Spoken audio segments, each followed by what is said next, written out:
आज का हमारा टॉपिक है एनसिबल। तो आज के इस वीडियो में हम बात करेंगे एनसिबल क्या है और इसका यूज़ हम कहाँ पे करते हैं, कैसे ये हमें हेल्प करता है। थर्ड पॉइंट हमारा आज डिस्कशन का रहेगा ये एनसिबल काम कैसे करता है। एंड फाइनली फोर्थ पॉइंट पे हम देखेंगे कि एनसिबल को हम कैसे इंस्टॉल करते हैं। तो सबसे पहले बात करते हैं एनसिबल क्या है। सो एनसिबल बेसिकली एक ऑटोमेशन टूल है जिसकी हेल्प से हम किसी भी टास्क को ऑटोमेट कर सकते हैं। फॉर एग्जांपल अगर आप किसी टास्क को मैनुअली परफॉर्म करते हैं तो उस टास्क को आप एनसिबल के थ्रू ऑटोमेट कर सकते हैं। एनसिबल को हम कॉन्फ़िगरेशन मैनेजमेंट के लिए और कंटिन्यूस डिप्लॉयमेंट और कंटिन्यूस डिलीवरी के लिए भी यूज़ करते हैं।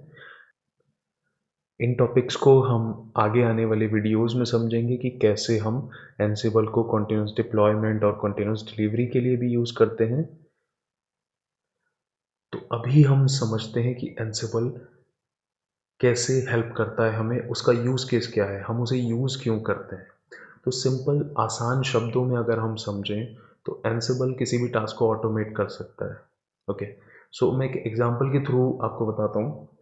फॉर एग्जांपल आपके पास एक सर्वर है, वो विंडोज़ लिनक्स जो भी है, लेट्स अभी के लिए अज्यूम कर लेते हैं कि आपके पास एक लिनक्स मशीन है जिस मशीन के ऊपर आप कोई पैकेज इंस्टॉल करना चाहते हो या कोई सॉफ्टवेयर इंस्टॉल करना चाहते हो, किसी पैकेज को अपडेट या अपग्रेड करना चाहते हो, कोई भी टास्क आप उस पर परफॉर्म करना चाहते हो। सो अभी के लिए एग्जांपल के लिए हम ले लेते हैं कि आप मान लीजिए आप अपाचे का एक पैकेज आपके सर्वर पे इंस्टॉल करना चाहते हो। ठीक है, तो आप क्या करते हो, सिंपली सर्वर पे जाते हो, लॉगिन करते हो, कुछ कमांड्स चलाते हो और वो पैकेज इंस्टॉल हो जाता है। ठीक है, अभी तक ठीक है। आपके पास 1, 2, 3, 4 सर्वर्स हैं जिस पे आपको ऐसा करना है, तो आप मैनुअली जाके उन सर्वर्स पे लॉगिन करके इजीली उस चीज़ को कर सकते हो। बट अगर नंबर ऑफ काउंट सर्वर्स का बहुत ज़्यादा है, सपोज आपके पास 100 सर्वर्स हैं, 500 सर्वर्स हैं या 1000 सर्वर्स हैं जिनके ऊपर आपको सेम पैकेज इंस्टॉल करना है, तो ये बहुत ही डिफ़िकल्ट टास्क हो जाता है आपके लिए, क्योंकि आप one by one her server पर लॉगिन करेंगे, फिर कमांड्स चलाएंगे, फिर पैकेज को इंस्टॉल करेंगे, तो वो बहुत ही टीडियस टास्क है और उसमें बहुत ज़्यादा आपका टाइम वेस्ट होगा अगर आप मैनुअली उसको करने जाएंगे। बट एनसिबल की हेल्प से आप उन हज़ारों सर्वर्स पे, 100 सर्वर्स हैं, 500 सर्वर्स हैं या 1000 जितने भी सर्वर्स हैं, कुछ सेकंड्स में या कुछ मिनट्स में आप उस पैकेज को उन सभी सर्वर्स पे इंस्टॉल कर सकते हैं, बिकॉज एनसिबल पैरेलली सारे सर्वर्स पे ये ऑपरेशन परफॉर्म करता है। जो भी टास्क आप एनसिबल को देते हो वो पैरेलली सारे सर्वर्स पे परफॉर्म करता है, जिससे बहुत ही कम समय में एनसिबल आपके उस टास्क को कंप्लीट कर देता है। अब आगे हम समझते हैं कि एनसिबल काम कैसे करता है।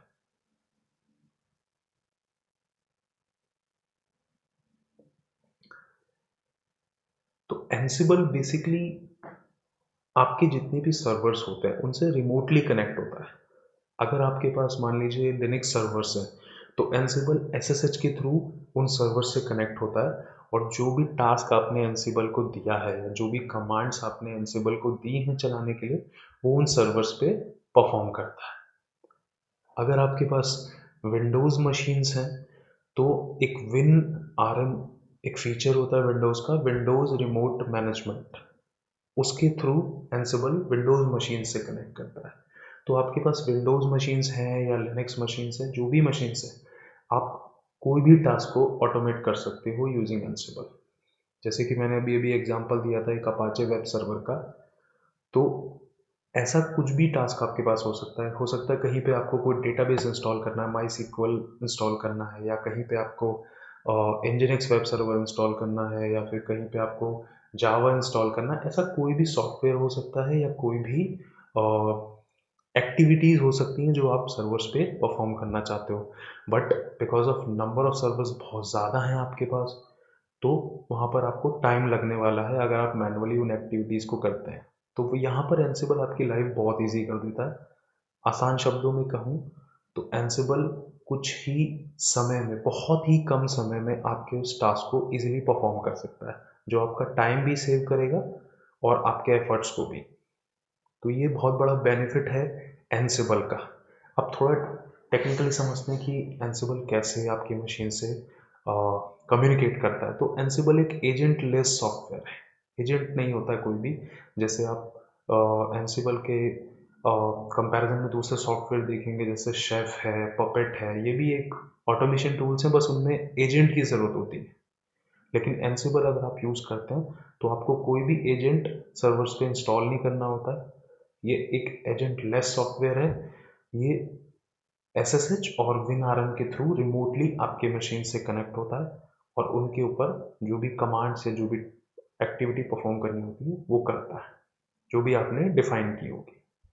तो इस तरीके से एनसिबल अपना सारा टास्क परफॉर्म करता है और आपका बहुत सारा समय बचाता है। तो ये एक बहुत बड़ा बेनिफिट है एनसिबल का। तो अभी हम देखते हैं एनसिबल को हम इंस्टॉल कैसे कर सकते हैं।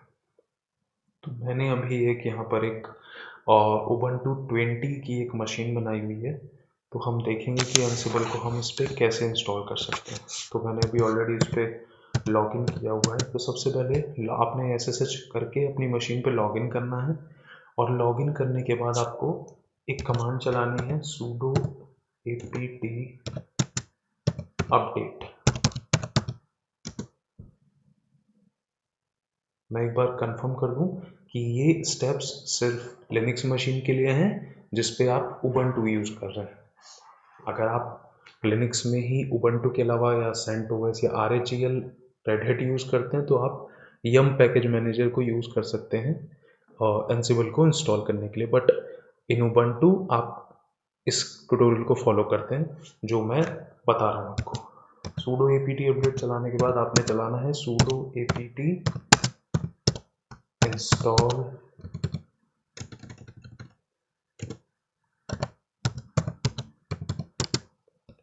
एनसिबल। तो ये एक कमांड है sudo apt इंस्टॉल एनसिबल। जब आप इस कमांड को चलाते हैं तो ये एनसिबल को इंस्टॉल कर देगी आपकी मशीन पे। यस करना है, एंटर प्रेस करना है, तो ये कमांड एनसिबल को आपके सिस्टम पे इंस्टॉल कर देगी। सो सिर्फ 2 कमांड्स का आप इस्तेमाल कर सकते हैं इजीली एनसिबल को इंस्टॉल करने के लिए। फिर से बता दूं, अगर आपके पास CentOS या रेड हैट की कोई मशीन है तो आप यम इंस्टॉल एनसिबल करके एनसिबल को उस कमांड का यूज़ करके एनसिबल को इंस्टॉल कर सकते हो। आगे आने वाली वीडियोस में मैं आपको बताऊंगा कि एनसिबल में हम कैसे टास्क को ऑटोमेट करते हैं। जैसे अभी हमने ये 2 कमांड्स चलाई हैं एनसिबल को इंस्टॉल करने के लिए, ऐसे ही हम अदर कमांड्स का यूज़ करते हैं बाकी पैकेजेस को इंस्टॉल करने के लिए। बट अगर हमें एनसिबल का यूज़ करके पैकेजेस को इंस्टॉल करना है अदर सर्वर्स पे तो हम वो कैसे कर सकते हैं। एनसिबल में एक टर्म होता है प्लेबुक। हम प्लेबुक्स लिखते हैं एनसिबल में। उस प्लेबुक में हम पूरा डिफाइन करते हैं कि हमें कौन सा टास्क परफॉर्म करना है, क्या कमांड चलानी है, वो सारे स्टेप्स हम एनसिबल प्लेबुक में डिफाइन करते हैं। देन उसके बाद हम प्लेबुक को रन करते हैं। तो एनसिबल, हमारा जो एनसिबल है वो सर्वर से कनेक्ट होता है रिमोटली वाया SSH और देन उसके बाद वो जो भी स्टेप्स आपने प्लेबुक में डिफाइन किए हैं वो सारे स्टेप्स आपके सर्वर पे परफॉर्म करता है। तो आगे आने वाली वीडियोस में हम देखेंगे कि हम प्लेबुक कैसे लिखते हैं और कैसे अपने टास्क को ऑटोमेट करते हैं। फिलहाल के लिए इस वीडियो में इतना ही। Thanks for watching.